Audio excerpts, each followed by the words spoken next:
poquito ocupado. Ah, es que este Sí, no pero es el de todavía. Carmen, ella está grabando. Se puede sacar. Vale, es que este no está al principio. Bueno, Hay aquí un mismo de la acreditación. Bueno, cerramos.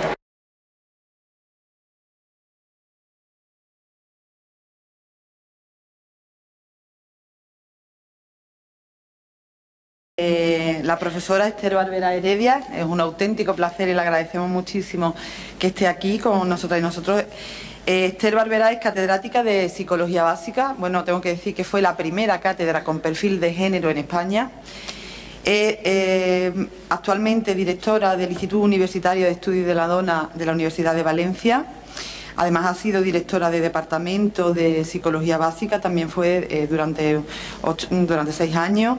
Y a lo largo de su carrera profesional pues ha realizado múltiples visitas a otras universidades, hasta como profesora visitante en la Universidad de Keele en Gran Bretaña, en la British Columbia en Vancouver, en Canadá, en la Universidad de Glasgow en Gran Bretaña, y ha coordinado distintos proyectos europeos. Entre esos proyectos europeos está el de género y el Diversa, género y diversidad, o el de equilibrio de género en el espacio europeo.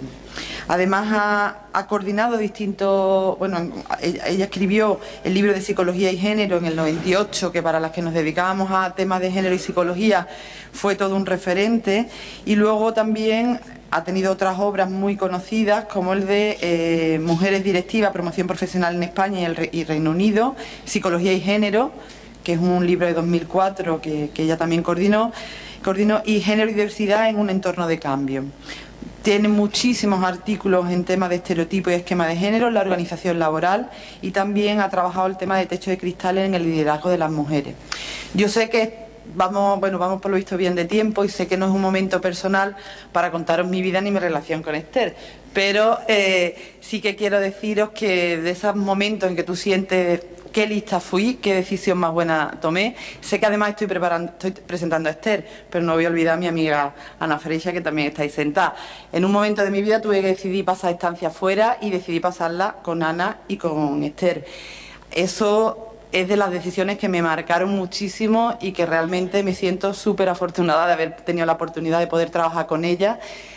Las dos han colaborado muchísimo con la Universidad de Sevilla, han venido a máster, programa de doctorado, y bueno, le agradecemos muchísimo el que vengan y se dejen, les vamos a regalar las llaves de la ciudad, y bueno, es una oportunidad que las tengáis aquí a las dos. Sé que estoy presentando a Esther, pero como luego no voy a tener la oportunidad de presentar a Ana, quería también decírselo porque de verdad que es una fortuna tenerla aquí con nosotros. Muchas gracias.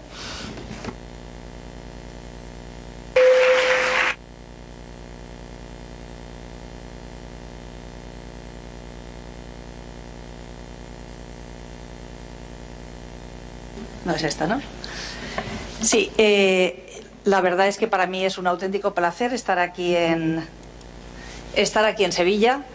Es una ciudad que me gusta mucho, a la que vengo con mucha frecuencia. Desde luego quiero agradecer, como no podía ser de otra manera, a la facultad, a los organizadores del evento, a mis amigas de aquí de Sevilla, de la Facultad de Psicología y de esta universidad, el poder estar hoy aquí. Como han dicho mis compañeros anteriormente, me parece que habéis hecho una magnífica elección con este tema, que es un tema importantísimo y que me posibilita a mí, desde luego, el poder estar, y desde luego ojalá tuviera las llaves de esta ciudad para poder estar en lo que yo considero mi segunda casa. Yo aquí en Sevilla tengo muchas amistades, y yo creo que una de las cosas que más me gusta a mí de venir a Sevilla es que puedo verlas. Tengo una especial relación con lo que yo llamo mis chicas de la Facultad de Psicología. Aquí está Maripaz Galindo, Alicia Breva, que no sé si está por aquí, no la veo, pero es otra que por cierto es valenciana. Lo que pasa es que está totalmente reciclada e incorporada en esta ciudad y en esta facultad. Y como no podía ser de otra manera, María Jesús, porque además de una gran amistad con María Jesús, me une el que hemos trabajado juntas, hemos colaborado y seguimos haciéndolo en estas temáticas que nos unen. Pero hay también otro nexo más ancestral. Hay un nexo que actualmente no tiene visibilidad ninguna porque ya no vive, pero tiene para mí una gran presencia simbólica y emotiva, que es la figura de Antonio Caparrós. Muchos de los aquí presentes no lo conoceréis, pero Antonio Caparrós fue rector de la Universidad de Barcelona, Él quería muchísimo a esta facultad, hizo muchísimo por la Facultad de Sevilla y de alguna manera, y esté donde esté, yo creo que mira complacido el nexo, la relación que hemos sabido establecer desde el noreste, Cataluña, hasta Sevilla, hasta el suroeste, pasando por Valencia. En cualquier caso, mi presencia aquí es un verdadero placer, un privilegio el poder estar hoy aquí con vosotros y con todos estos recuerdos. Bueno, y pasando ya al tema de la ponencia, a ver si la activamos. A ver si picándolo, sí. Le he dado al doble clic, pero Me parece que lo está trabajando, pero despacito. Ahí. Vale, y ahora ya entramos y lo ponemos en el este. Vale, el tema es el género, por supuesto, pero le estuve dando vueltas, y ayer se lo comentaba a María Jesús, porque en principio en el título había puesto la perspectiva de género. Y al final lo cambié y lo modifiqué porque realmente yo sobre lo que quiero hablar es sobre el concepto de género.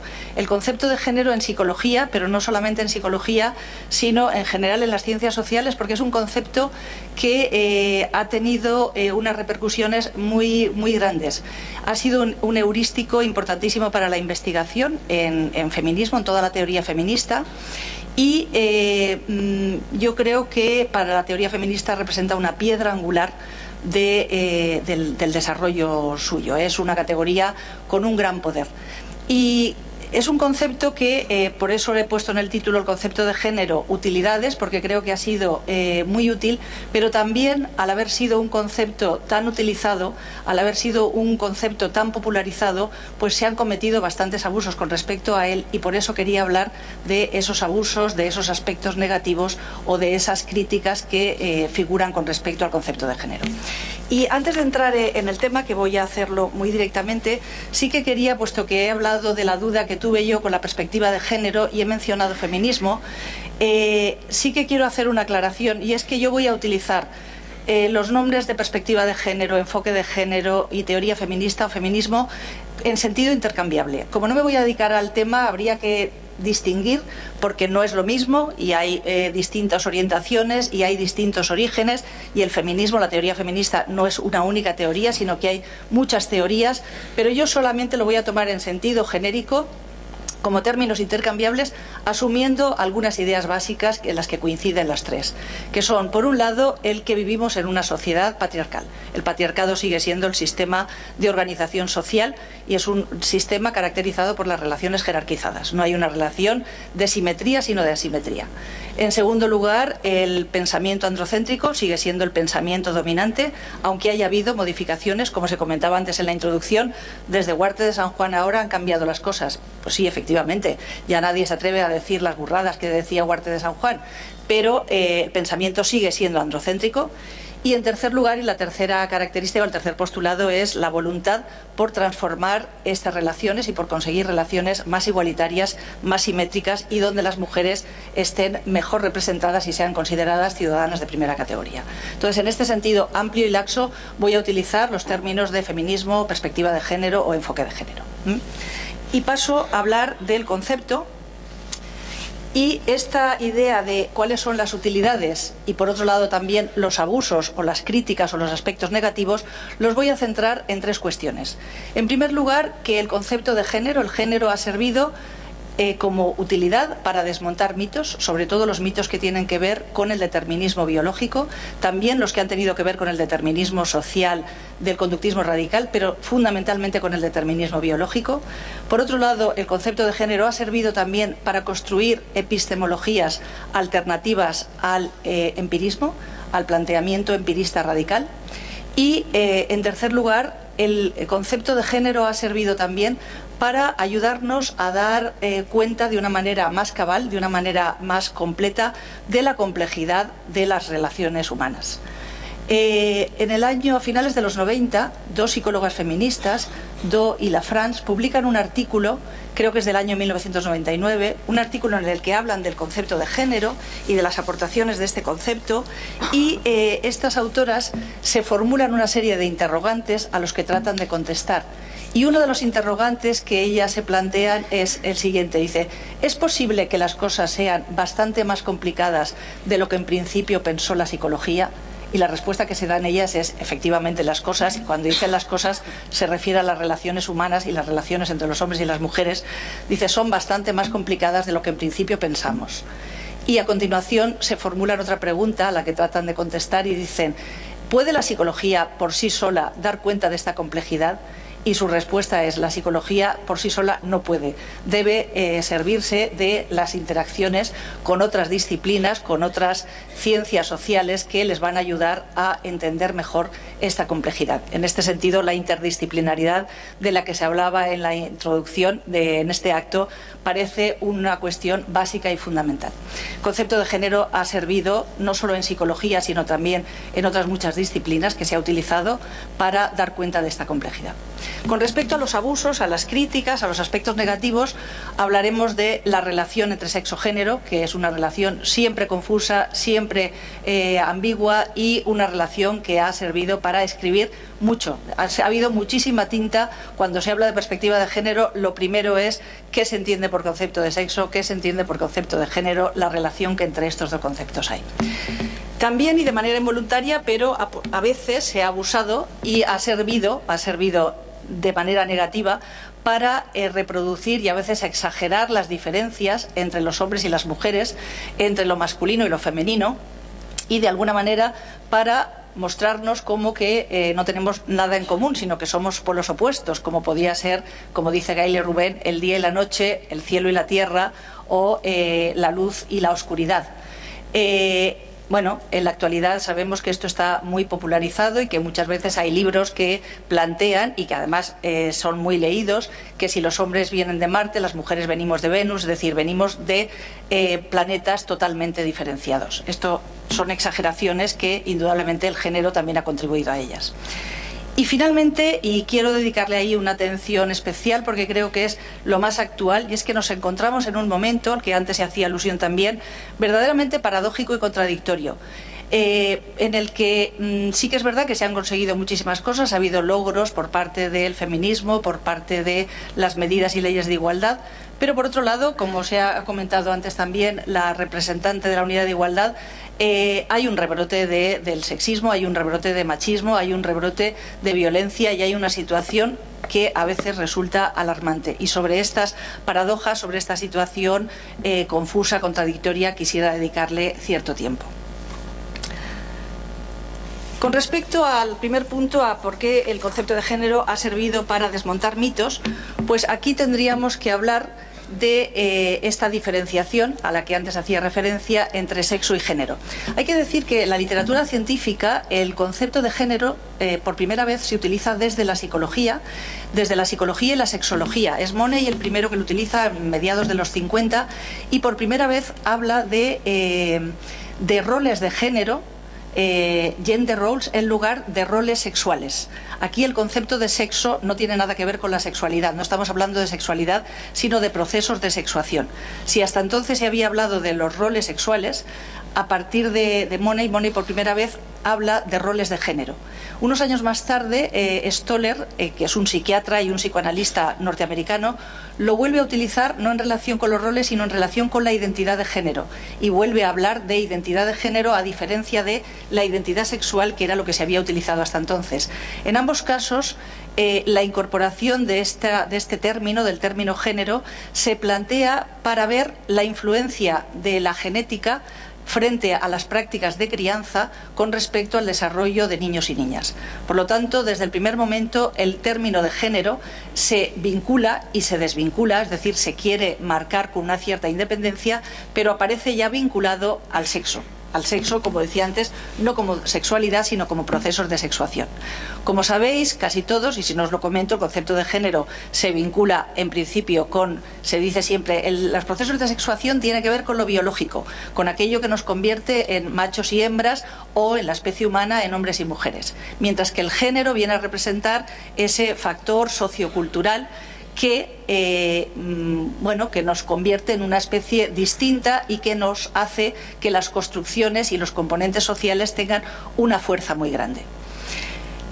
Claro, En psicología no quiero incidir demasiado en el tema, pero desde el primer momento la psicología a nivel operativo se representa el sexo como una variable dicotómica. Es decir, las personas somos asignadas socialmente desde el momento del nacimiento como niños y niñas, o machos y hembras. Nunca se dice, ha nacido una criatura que no sabemos lo que es. Incluso en aquellos casos en los que por alguna malformación o por una falta de limitación de los genitales externos no está suficientemente claro, siempre hay una asignación social muy clara, es un niño o es una niña. Mientras que en el concepto de género, que vendrían a ser esa serie de cualidades, de características, de rasgos que caracterizan, que definen a los hombres y a las mujeres, desde el principio la psicología lo operativiza como una variable continua. Es decir, sí que tiene sentido el decir esta persona es muy masculina, es poco masculina, es muy femenina o es poco femenina.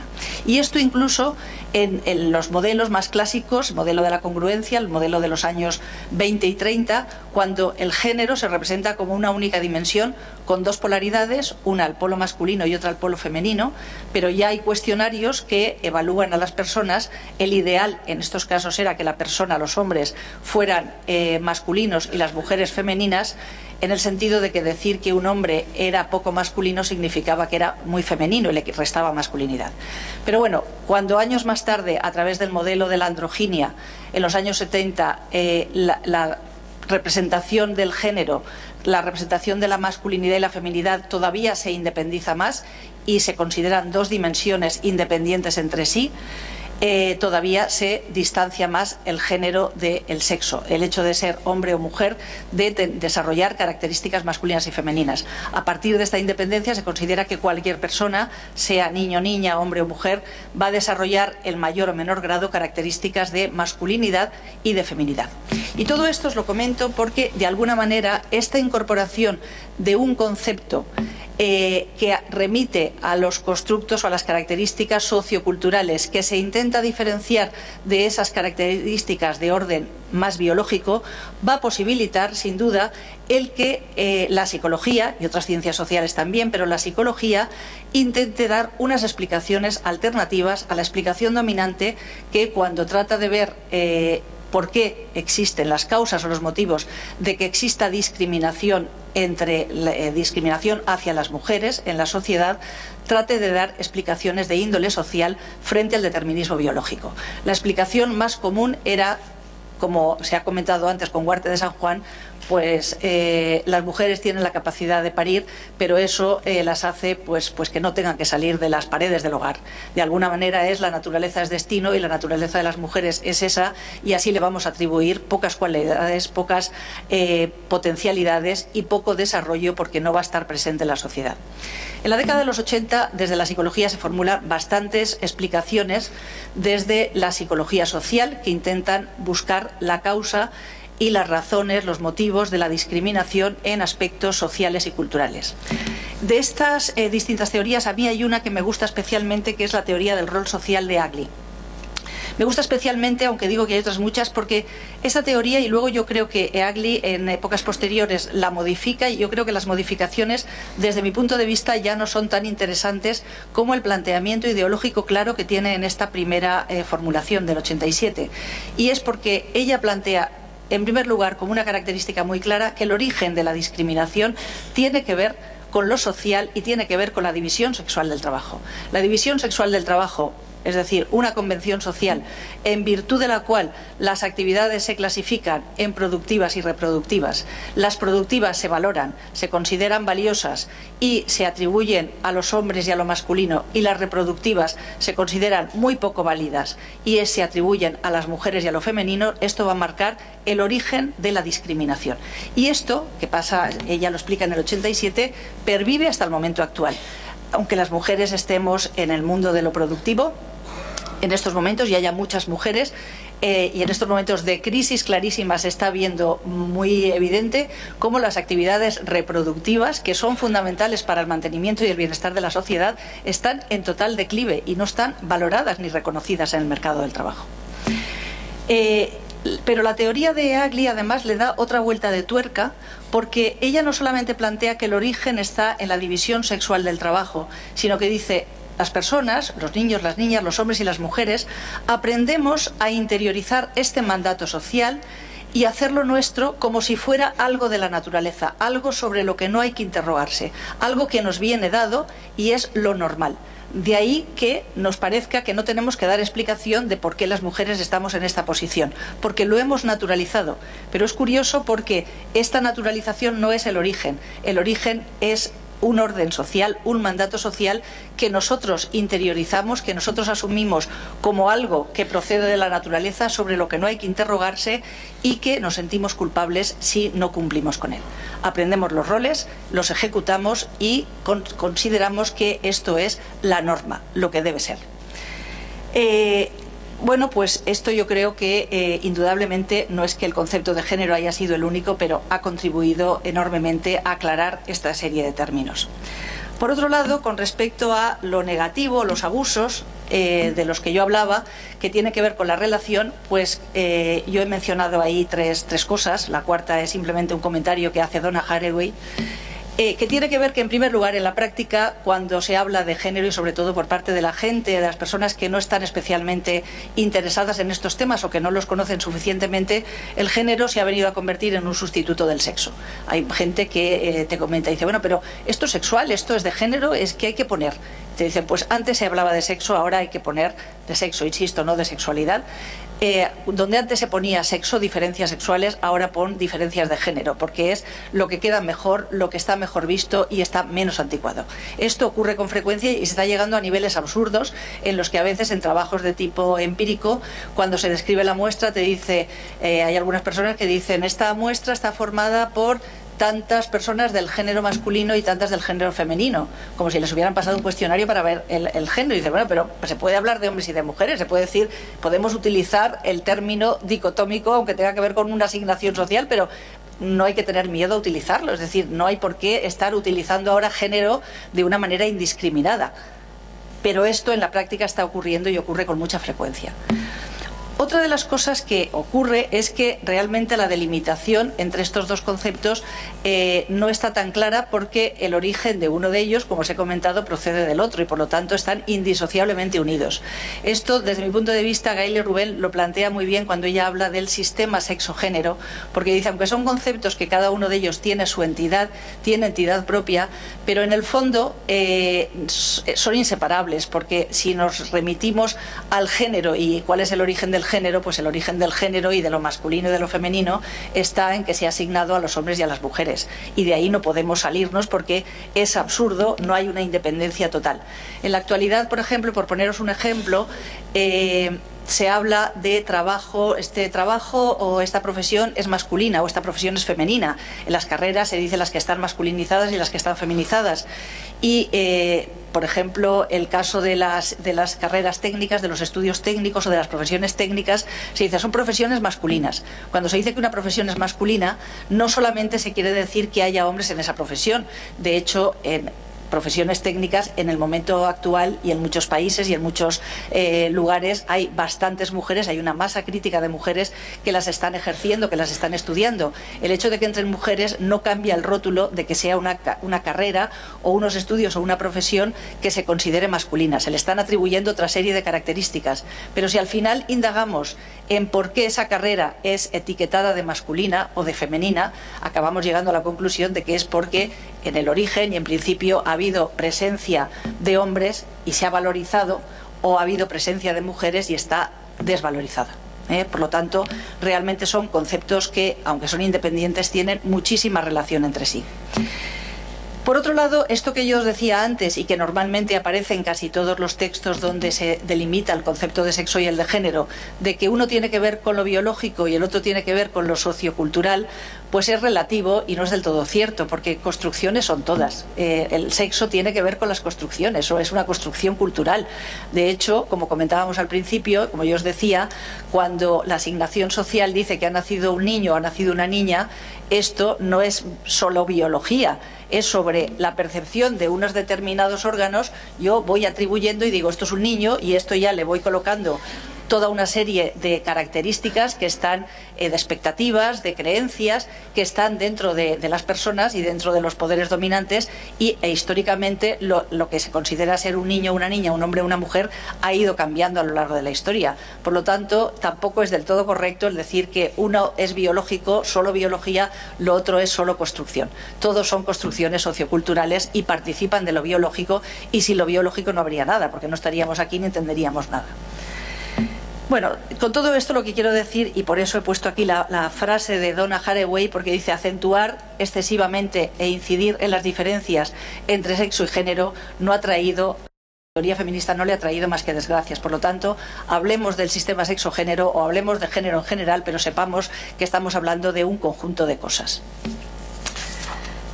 Con respecto al segundo punto, a la construcción de epistemologías, decíamos que el concepto de género ha servido para desmontar mitos, pero también para construir epistemologías alternativas al empirismo.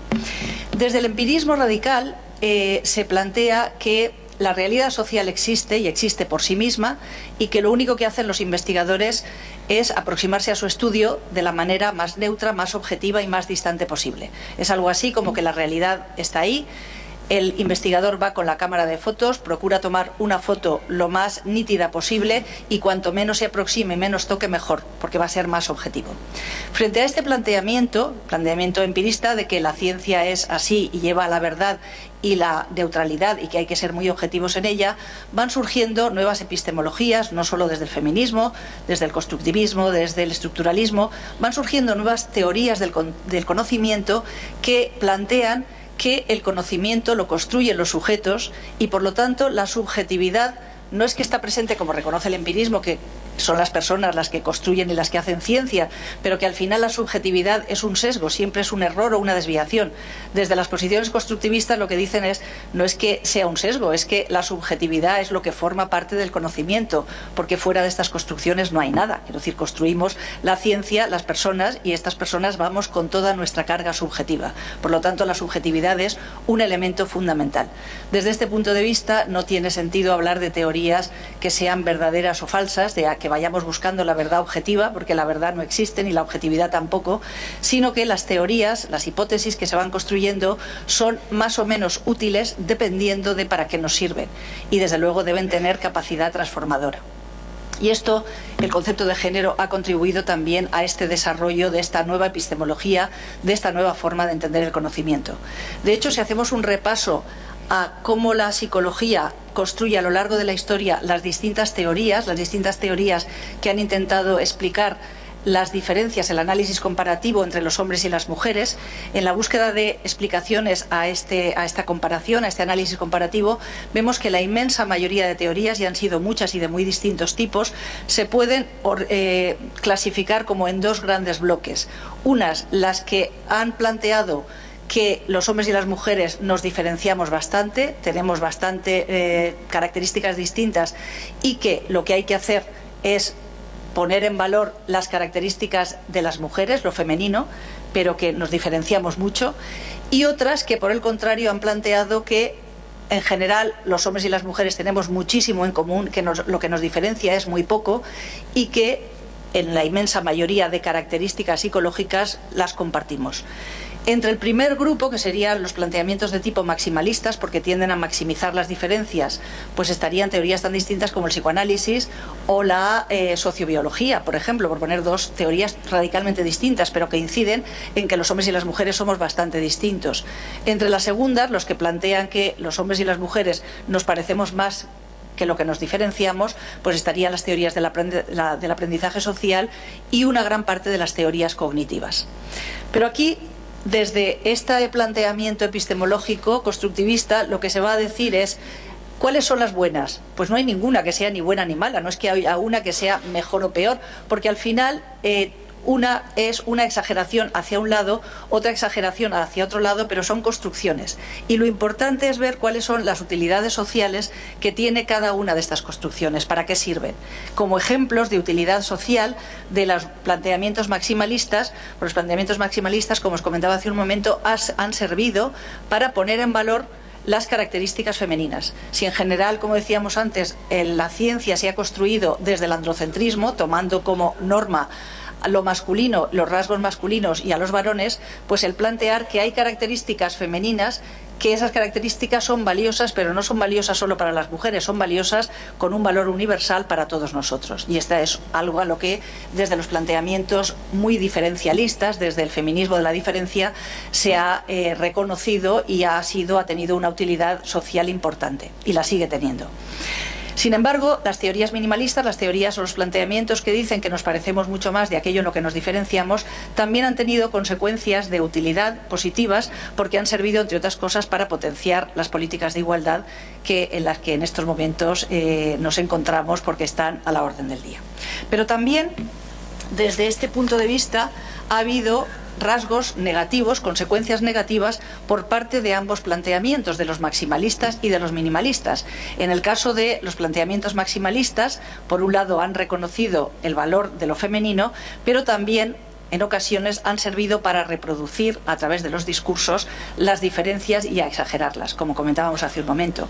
Por parte de las teorías minimalistas, a veces han servido para introducir y desarrollar leyes de igualdad, pero también han servido y están sirviendo de manera negativa para justificar desigualdades de hecho.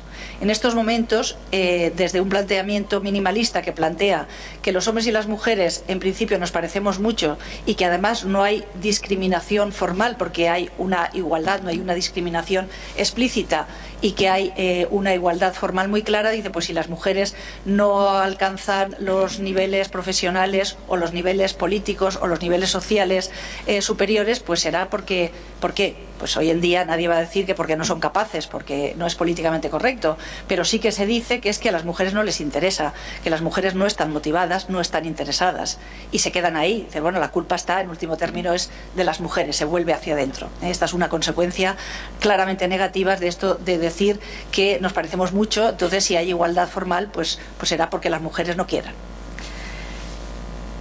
Y pasando ya al tercer punto, a por qué el concepto de género, para qué el concepto de género ha servido también, como decíamos al principio, además para desmontar mitos, además de para formular epistemologías alternativas. ¿Voy bien, María Jesús, de tiempo? Ha servido también para dar cuenta de la complejidad de las relaciones entre los hombres y las mujeres de una manera más cabal. Aquí el concepto de género, como pone la transparencia, como un sistema de símbolos que asigna significados y establece criterios de normatividad y de sentido del deber, aquí hay un giro porque ya no se trata de plantear el género como al principio, como decíamos al principio, como una característica interna, algo que las personas tenemos o que somos. Yo soy de esta manera, yo tengo rasgos masculinos, yo desarrollo características femeninas. No es algo interno, no es tampoco un sistema de creencias de las personas o los científicos o los investigadores consideran que nos parecemos, que no nos parecemos, sino que aquí se incide sobre todo en la asignación de significados y el establecimiento de criterios de normatividad. Y esto es fundamental, porque el establecimiento de criterios de normatividad es lo que va a posibilitar que las personas, con nuestro comportamiento psicológico, vayamos intentando ajustar nuestra conducta, ajustar nuestros comportamientos hacia esas normas sociales marcadas y, en virtud de ello, desarrollar bienestares y malestares.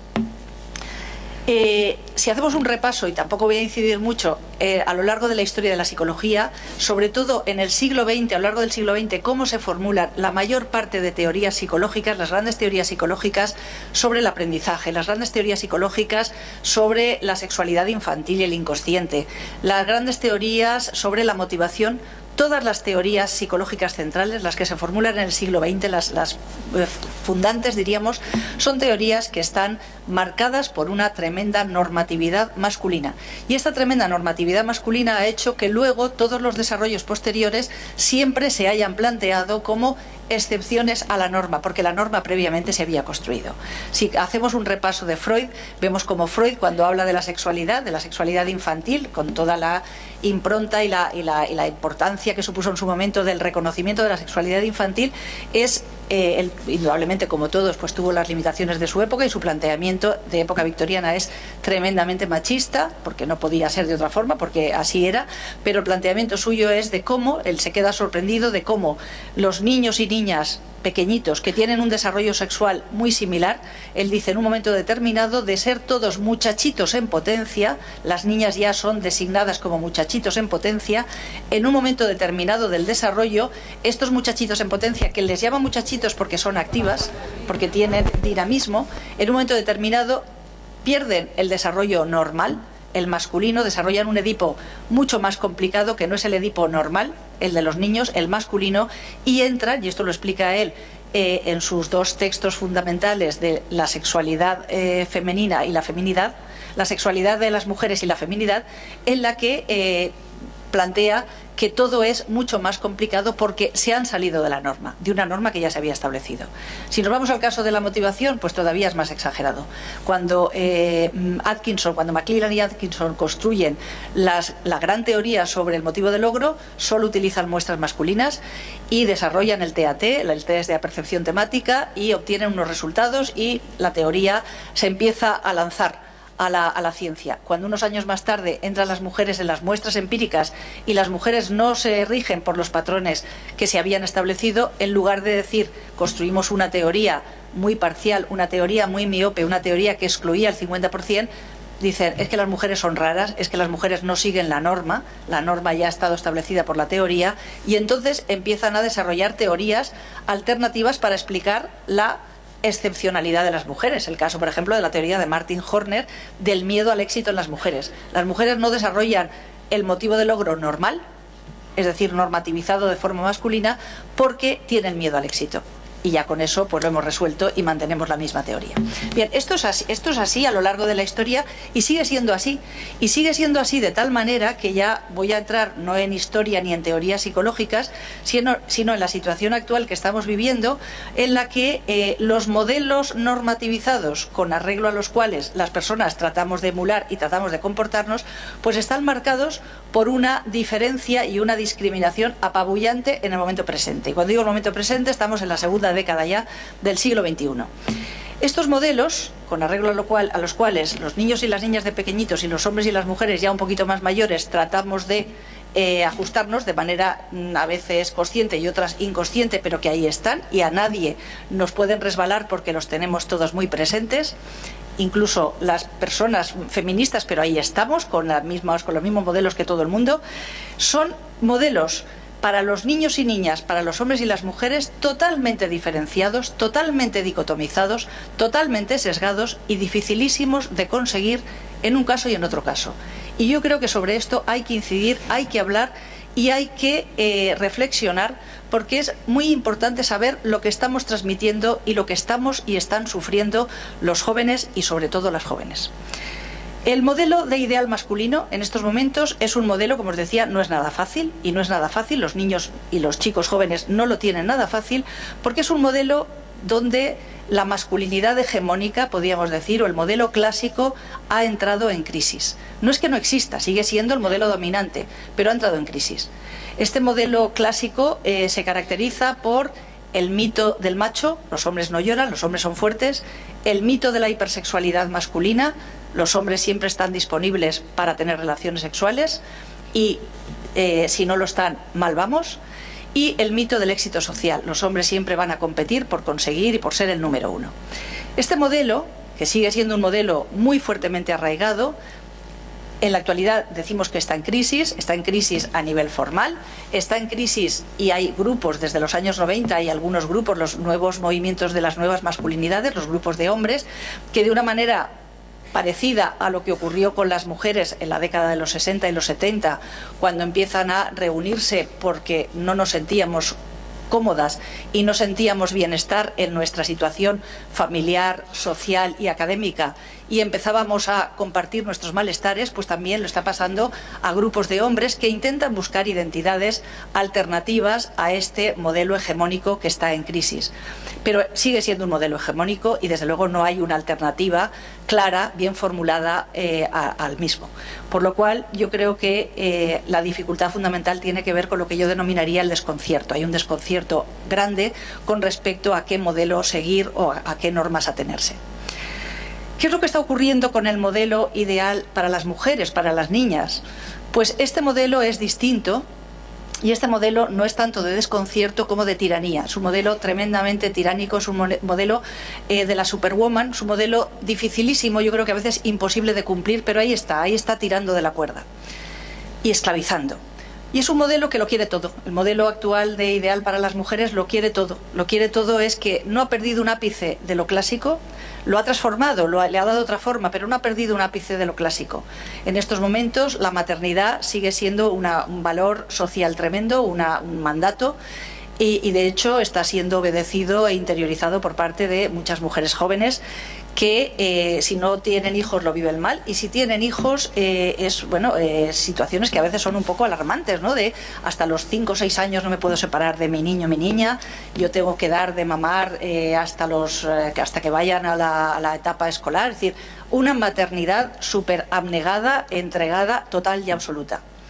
El modelo de la belleza, que fue también del modelo clásico de la feminidad, ha cambiado las formas. Antes estilaba ser objeto del deseo de manera más gordita. Ahora está el modelo de la delgadez, pero es de una tiranía tremenda.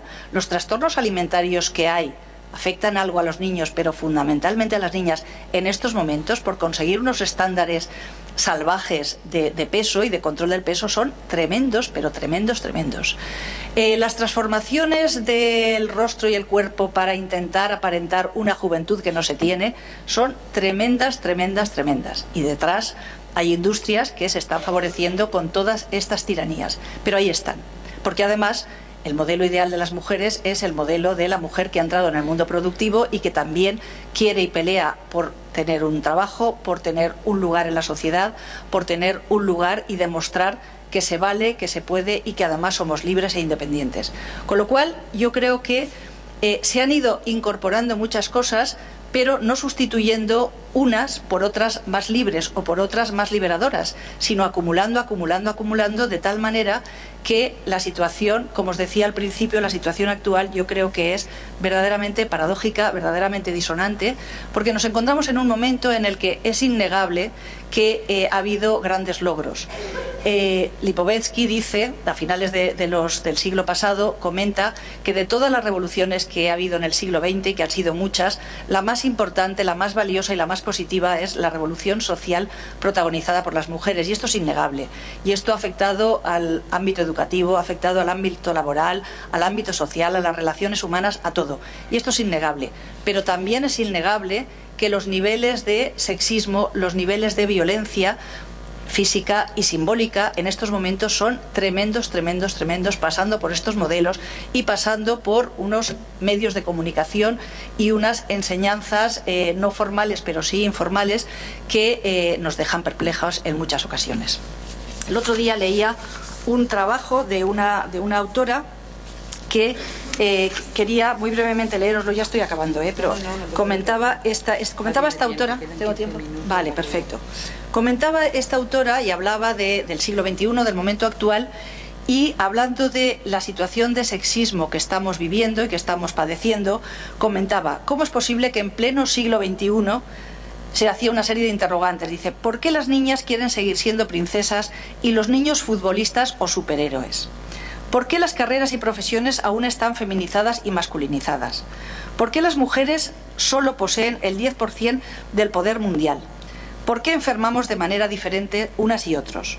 ¿Por qué los trastornos de la conducta alimentaria es ya una epidemia en la que 9 de cada 10 personas que la sufren son mujeres? ¿Por qué las relaciones de pareja continúan siendo espacios desiguales de poder donde la violencia de género va en aumento? ¿Por qué razón las mujeres de la Unión Europea cobramos entre un 16 y un 20% menos que los hombres? ¿Por qué aquí en España las mujeres ocupan solo un 5,5% de la presidencia de consejos de administración de las empresas del IBEX 35, el 2,5% de los puestos de vicepresidencia y el 2,88% de los consejeros? Es decir, esta serie de interrogantes ella lo seguía haciendo, pero son suficientes para ponernos de relieve el momento que en la actualidad estamos viviendo. No es un momento igualitario en absoluto. Desde el punto de vista teórico, sí que hay una serie de propuestas a todos estos cuestionamientos que yo os hacía hace un momento con respecto al género, que yo creo que son muy interesantes. He marcado 3, hay otros muchos, pero tampoco quiero yo traer demasiadas cosas a esta charla o a este coloquio. pero sí plantear cómo el planteamiento que hace Donna Haraway con los conocimientos situados es un planteamiento que yo creo que es bastante interesante, como lo es también el planteamiento del género, el Doing Gender, como un planteamiento donde el género se plantea no tanto como algo, una característica interna o como un sistema de creencias, sino como algo que se hace, que está en construcción continua, o el planteamiento tan interesante que plantea Judith Butler con respecto a la multiculturalidad, a la que también se ha hecho referencia en la introducción de esta jornada. Estos tres planteamientos, que son alternativos a la situación actual, comparten en común algunas características. Por ejemplo, los tres se sostienen en el carácter subjetivo de la construcción de la ciencia. La construcción del conocimiento es siempre subjetiva. Somos los sujetos, las personas, las que estamos desarrollando, haciendo elecciones, obviando otras cosas, interpretando, y por lo tanto este carácter subjetivo no es un componente a añadir más, sino que es la esencia, la base, la sustancia fundamental de la construcción del conocimiento, y esto hay que reconocerlo. Los tres comparten también el carácter parcial que tiene todo el conocimiento. Los conocimientos los hacemos personas, y las personas siempre partimos de unas necesidades, tenemos unas experiencias particulares, lo que Donna Haraway considera que pasan por determinados cuerpos, están corporizados porque somos las personas con nuestras características corporales, con nuestras características de nuestras experiencias, nuestros deseos, las que estamos interpretando y construyendo las teorías y los conocimientos. Y la tercera característica que comparten es el carácter de utilidad. Tenemos que ser responsables siempre de aquello que estamos construyendo, y esto debe servir para algo. También es verdad que cada una de ellas tiene aspectos específicos. El planteamiento de los conocimientos situados incide muchísimo en el compromiso político. Como decía hace un momento, somos responsables de lo que producimos, somos responsables de todo lo que hacemos y de todo lo que publicamos, de todo lo que vamos generando, y desde luego siempre tenemos que tener como meta la transformación. Si no hacemos las cosas para transformar, ¿para qué las hacemos? Para decorar no tiene sentido. El planteamiento del Doing Gender tendría como característica específica este planteamiento de que el género está o deja de estar dependiendo de los contextos concretos en los que actuemos y dependiendo de las interacciones concretas que nos planteemos. Y el planteamiento de Judith Butler incide sobre todo en que tenemos que olvidarnos de esencias, y esta esencia de que estamos construyendo una normatividad desde un modelo determinado debe ser sustituida por la multiculturalidad, donde la diversidad de esta multiculturalidad no solamente sea reconocida como algo descriptivo, sino que además tenga un valor y sirva para el bienestar de todas las personas. En definitiva, y ya con ello acabo, yo creo que como perspectivas futuras hay al menos tres cosas que son muy interesantes y en las que debemos seguir trabajando. Una es el tema coeducativo, el tema de que tenemos que seguir incidiendo en detectar el sexismo allá donde esté, y el sexismo sigue estando presente, a veces de forma encubierta y muchas veces de forma no voluntaria, pero ahí está. Está presente en las escuelas, está presente en los centros, está presente en las aulas, está presente en los medios de comunicación y en nuestras propias relaciones familiares. Por lo tanto, hay que seguir trabajando por la coeducación. Hay que seguir desmontando, o hay que empezar a desmontar claramente los modelos, estos ideales absurdos, porque yo creo, y sobre todo como os comentaba antes cuando hacíamos esta reflexión o yo os leía el mantenimiento de la situación de la tiranía de los modelos actuales y de los modelos para las chicas y para las mujeres, las jóvenes y las no tan jóvenes también, que la tiranía actual, la tiranía a la que nos enfrentamos en el momento actual, es desde luego menos explícita, pero es casi peor porque la tenemos más interiorizada.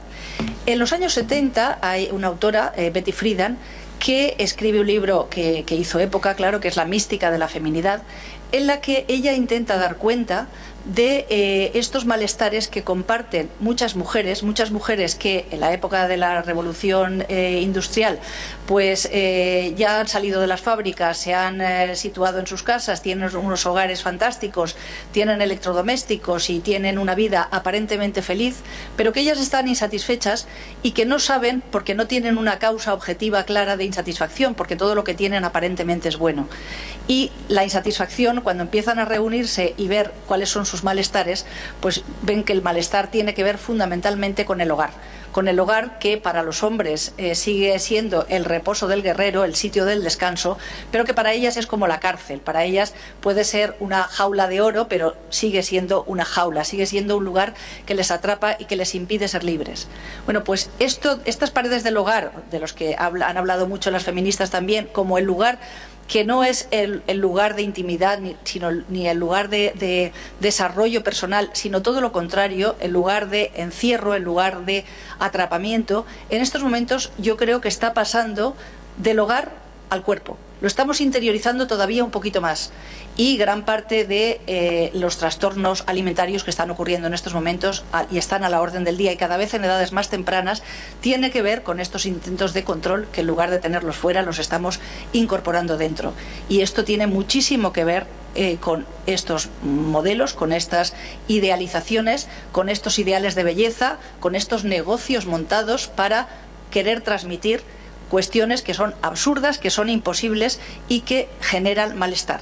A pesar de que muchos de estos negocios, para venderlo bien el producto, están diciendo que no haces esto por los demás, sino por ti misma, para conseguir mayores niveles de autoestima.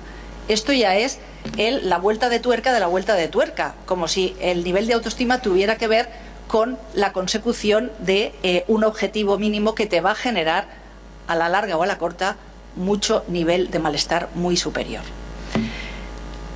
La otra alternativa que yo creo que es interesantísima es la que están planteando las economistas feministas desde la economía feminista, como una alternativa que yo creo que es interesantísima en el momento actual, porque en el momento actual digo por la crisis estructural del modelo productivo, del modelo capitalista que estamos viviendo, en la que está diciendo, vamos a ver, la productividad excesiva no trae más que desgracias, no sirve para nada. Lo que hay que hacer es empezar a cuidar y empezar a poner en valor lo reproductivo, y lo reproductivo como el sistema económico que nos sirve para generar mayor bienestar. Este no es mi tema y daría lugar a otra conferencia que no la tendría que impartir yo, pero que desde luego creo que es de las cosas más interesantes, de los planteamientos teóricos más interesantes que en la actualidad se están planteando. Muchísimas gracias.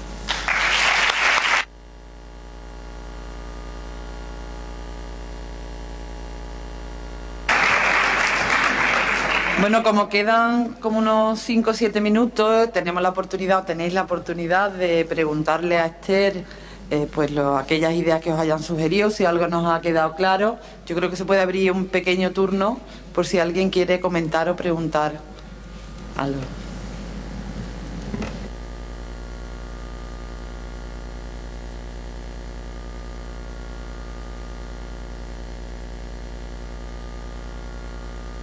Os habéis quedado exhaustos, os he dejado exhaustos. Bueno, pues entonces nada más, muchas gracias.